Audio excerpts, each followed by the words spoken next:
এখন আপনাদেরকে ইঞ্জিনের কর্মদক্ষতা সম্পর্কে ধারণা দেব। কর্মদক্ষতা বা এফিসিয়েন্সি কোনো ইঞ্জিনের ক্ষেত্রে এটাকে প্রকাশ করা হয় গ্রিক বর্ণ এটা বা ইটা যাই বলুন না কেন সেটা দিয়ে এন এর মতো দেখায়। তো এটাই হচ্ছে কর্মদক্ষতা। আর ইঞ্জিনের ক্ষেত্রে কর্মদক্ষতার সাথে দৈনন্দিন জীবনের কর্মদক্ষতার কিন্তু বেশ মিল আছে। যেমন আমি যদি জানতে চাই আপনি সময়ের দিক থেকে কতটা কর্মক্ষম, তার মানে আমি জানতে চাচ্ছি আপনি আমার দেয়া 1 ঘন্টায় কতটুকু কাজ করতে পারেন। আবার যদি জানতে চান টাকার দিক থেকে আপনি কতটা কর্মক্ষম, তার মানে হচ্ছে আমার দেয়া 100 টাকায় আপনি কতটুকু কিনতে পারবেন। তো ইঞ্জিনের কর্মদক্ষতাও একই রকম, এর মানে আমার দেয়া শক্তিতে এটা কতটুকু কাজ করতে পারবে সেটা। তো সাধারণত কোনো একটা ইঞ্জিনের ক্ষেত্রে কর্মদক্ষতা সমান হবে ইঞ্জিন দ্বারা কৃত কাজ ভাগ যে পরিমাণ শক্তি আমি ইঞ্জিনে যোগান দিয়েছি। আর কার্নো ইঞ্জিনের ক্ষেত্রে এখানে এগুলো আমি আগের ভিডিওতে করেছিলাম। তো আমি কতটুকু শক্তি এখানে দিয়েছিলাম, এখানে আমি যে শক্তি যোগ করেছি সেটা এই T1 রিজার্ভার থেকে এসেছিল। আমরা যখন একটা একটা করে পাথর সরিয়ে সরিয়ে এ থেকে বিতে যাচ্ছিলাম, আমরা একটা একটা করে পাথর সরাচ্ছিলাম যাতে সেটা কোয়াজাই স্ট্যাটিক প্রসেস হয়, মানে চাইলে আমরা পেছনে ফিরেও যেতে পারতাম। আর অবশ্যই পুরোটা সময় সিস্টেমটা সাম্যাবস্থায় ছিল। আর যদি এখানে কোনো রিজার্ভার না থাকতো তবে তাপমাত্রা কমে যেত, কারণ সেক্ষেত্রে আমাদের আয়তন বাড়ছিল। তো এই রিজার্ভার থেকে সিস্টেমে তাপ যুক্ত হচ্ছিল। আমরা সেটা অনেকবার দেখেছি যে সিস্টেমে যুক্ত তাপটা ছিল Q1, যেটা হচ্ছে ওই সময় আমরা যতটুকু কাজ করেছিলাম সেটা। তার মানে এটা পুরো শেডেড এই জায়গাটা হবে, শুধু এই চক্রের মধ্যেকার জায়গাটুকু নয়। তো প্রথমে যে তাপ যোগ করা হয়েছিল সেটা ছিল Q1, এরপর আমরা অবশ্যই কিছু তাপ ফিরে পাই যখন সিস্টেমের ওপর কিছু কাজ করা হয়েছিল, কিন্তু আমাদের জানা দরকার কি পরিমাণ তাপ যোগ করা হয়েছিল। এক্ষেত্রে এটা হবে Q1। আর সিস্টেম দ্বারা নেট কৃত কাজ কত ছিল? নেট কৃত কাজটা ছিল এই দাগ দেয়া জায়গাটুকু, মানে এই কার্ণচক্রের ভেতরের জায়গাটা। তো এটাই হচ্ছে কর্মদক্ষতার সংজ্ঞা। এটা সবসময় ভগ্নাংশে থাকে, অনেক সময় শতকরা হিসেবে প্রকাশ করা হয় একে 100 দিয়ে গুণ করে। যেমন এটা 0.56 হলে তার মানে হচ্ছে দক্ষতা 56%। এর মানে হচ্ছে এটা এতে দেয়া তাপের 56% ব্যবহার করতে পেরেছে এবং সেই শক্তিকে কাজে পরিণত করতে পেরেছে। ব্যাপারটা অন্তত আমি এভাবেই মনে রাখি, আর এভাবেই বেশ সহজ মনে হয় আমার কাছে। তো এখন এটা নিয়ে কিছু মজার ব্যাপার আমরা দেখব, আর দেখব কার্ণচক্রের কিছু ভ্যারিয়েবলের ওপর এটা কিভাবে নির্ভর করে। তো আসলে কি পরিমাণ কাজ এখানে করা হলো?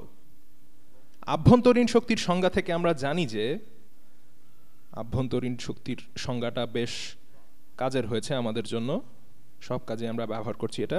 তো আভ্যন্তরীণ শক্তির পরিবর্তন হচ্ছে সিস্টেমে যুক্ত তাপ বা নেট যুক্ত তাপ Q1। এক্ষেত্রে বলার ক্ষেত্রে সতর্ক থাকতে হবে, এটা হচ্ছে সিস্টেমে নেট যুক্ত তাপ মাইনাস সিস্টেম দ্বারা কৃত কাজ W। তো এখন যদি কার্নো চক্রটা আমরা দেখি, যদি একটা চক্র আমরা পূরণ করি, মানে এ থেকে শুরু করে আবার যদি এতেই ফিরে আসি, আর এটাও বলে রাখা দরকার যে আমরা চাইলে উল্টো দিক দিয়ে ঘুরে আসতে পারতাম। তো যদি প্রথম পথে আমরা যেতাম, মানে যদি ঘড়ির কাঁটার দিকে কার্নো ইঞ্জিন চলে, তবে ইঞ্জিনটা কাজ করবে, তার মানে আমরা শক্তি পাঠাচ্ছি T1 থেকে T2-তে। আর যদি উল্টো দিকে যেতাম তাহলে পেতাম কার্নো রেফ্রিজারেটর বা কার্নো রিভার্স, তখন আসলে সিস্টেমের ওপরে কাজ করা হতো। এটা একটু পরেই বোঝাচ্ছি। আর শক্তি তখন বিপরীত দিকে প্রবাহিত হতো।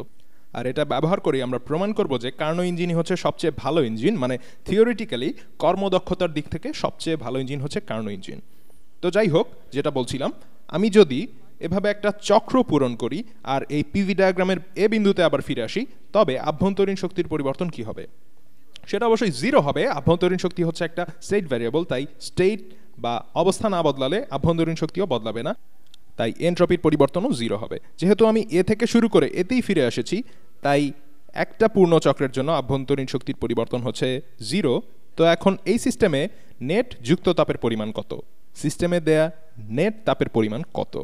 আমরা যোগ করেছি Q1 তাপ, আমরা সিস্টেমে Q1 পরিমাণ তাপ যোগ করেছি, আর Q2 পরিমাণ তাপ বের হয়ে গেছে, তাই না? সেটাই তো আমরা T2 রিজার্ভারকে দিয়ে দিয়েছি, সেটা T2-তে দান করা হয়েছে। এরপর মাইনাস কৃত কাজ,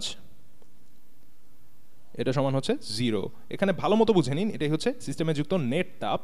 তো সিস্টেম দ্বারা কৃত কাজ এই W দুই দিকে যোগ করলেই আমরা পেয়ে যাব W সমান Q1 মাইনাস Q2।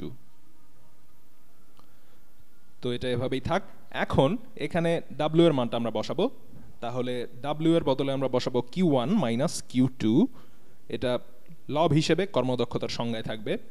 আর হর এখনো Q1 আর এখানে কিছু হিসেবে ব্যবহার করতে পারি।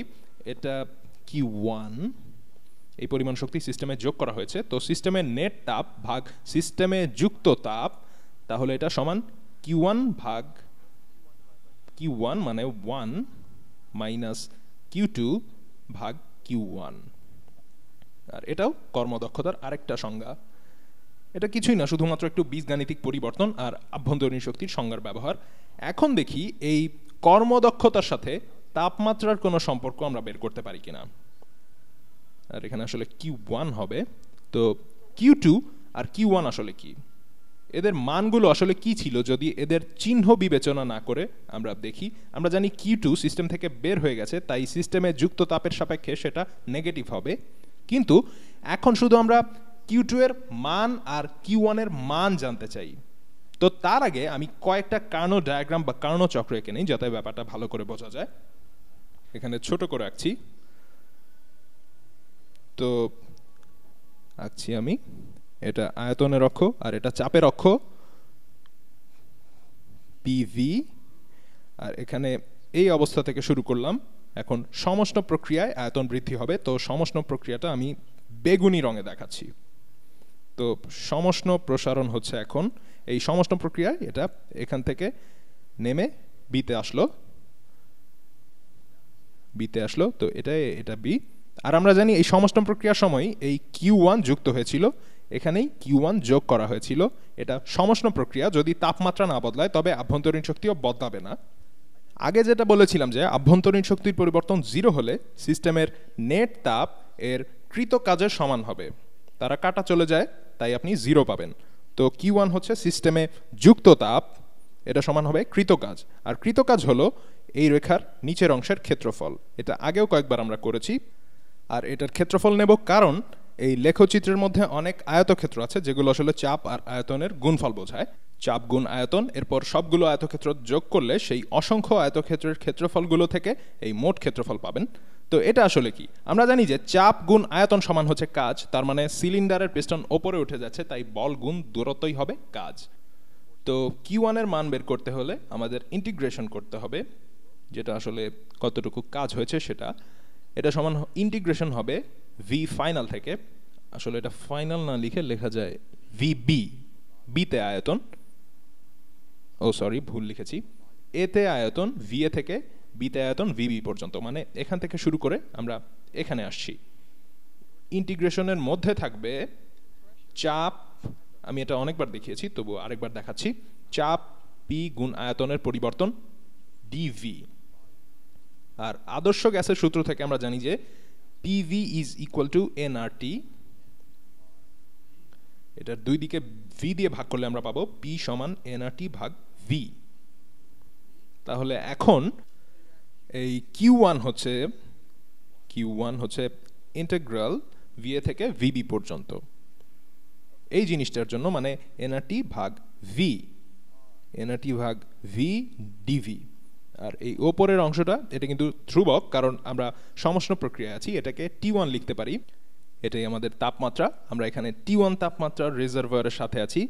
তো এরা যেহেতু এখানে ধ্রুবক, তাই এদেরকে বাইরে আনা যায়। আর এটা আমরা অনেকবার কিন্তু করেছি, তাই এর হিসেব নিকেশ আর দেখাবো না, আমি সরাসরি লিখছি। এটা হচ্ছে Q1 সমান ধ্রুবক মানগুলো nRT1 গুণ এই অংশটার ইন্টিগ্রাল, এখানে রয়েছে শুধু 1/v, আর এর অ্যান্টি ডেরিভেটিভ হচ্ছে ln v, আর এখানে একটা নির্দিষ্ট লিমিট রয়েছে। তো এটা হবে ln vb মাইনাস va, যেটাকে এভাবেও লেখা যায় যে ln vb ভাগ va। তাহলে এটাই হচ্ছে Q1 এর মান। তো এখন Q2 কত? Q2 হবে C থেকে D এর ক্ষেত্রে, যখন আমরা C থেকে D তে গেছি। তো Q2 এর মান হবে এই রেখার নিচের অংশের ক্ষেত্রফলটুকু, যেটা এখন দেখাচ্ছি আমি, এইটুকু। তো এটা হচ্ছে সিস্টেমের ওপর কৃতকাজ, তাই এটাকে বিয়োগ করেছিলাম, তখন সিস্টেম দ্বারা কৃতকাজ জানা দরকার ছিল। আমরা ক্ষেত্রফলটা পেয়েছিলাম এই পাশের এই ক্ষেত্রফল সহ পুরোটা থেকে এটা বাদ দিয়ে। কিন্তু যদি শুধু Q2 এর মান জানতে চাই তবে শুধু ইন্টিগ্রালটা নেব এই রেখার নিচের অংশের ক্ষেত্রফলের। তো ওই ক্ষেত্রফলটুকুর জন্য ইন্টিগ্রাল কি হবে? এটা সিস্টেম থেকে নির্গত তাপ, যে পরিমাণ তাপ সিস্টেম থেকে বের করে দিতে হয়েছে, আর সেটাই হচ্ছে সিস্টেমের উপরে হওয়া কৃত কাজ। তো এই ইন্টিগ্রাল এটা হবে Q2 এর মান, Q2 আমি এখানে লিখছি, Q2 সমান এই একইভাবে করা যায়, এখন শুধু লিমিটটা আলাদা। এখন সেটা হবে ভিসি থেকে ভিডি পর্যন্ত, কিন্তু আমি যদি ক্ষেত্রফলের মানটা জানতে চাই তবে আমি আসলে ভিসি থেকে ভিডি পর্যন্ত গিয়ে সেটার মানটা নিতে পারি, অথবা ভিডি থেকে ভিসিতে গেলে একটা পজিটিভ বা ধনাত্মক ক্ষেত্রফল পাচ্ছি। তো সেটাই করি, চলুন। ভিডি থেকে ভিসি পর্যন্ত, তো ইন্টিগ্রাল ভিডি থেকে ভিসি। মনে রাখবেন চক্রটা ভিসি থেকে ভিডিতে যায়, কিন্তু আমি শুধু এর পরম মানটা চাই, তাই আমি এটা অন্য দিক থেকে করছি। তো এখানে পিডিভি আমি একটা পজিটিভ মান পাচ্ছি, তাই পিডিভি। আর এখানেও আমরা একইভাবে সমাধান করব। তো পাবেন Q2 সমান NR, এবার তাপমাত্রা T2, এখন সিস্টেম T2 রিজার্ভয়ারের উপর আছে, তারপরে লন গুণ লন।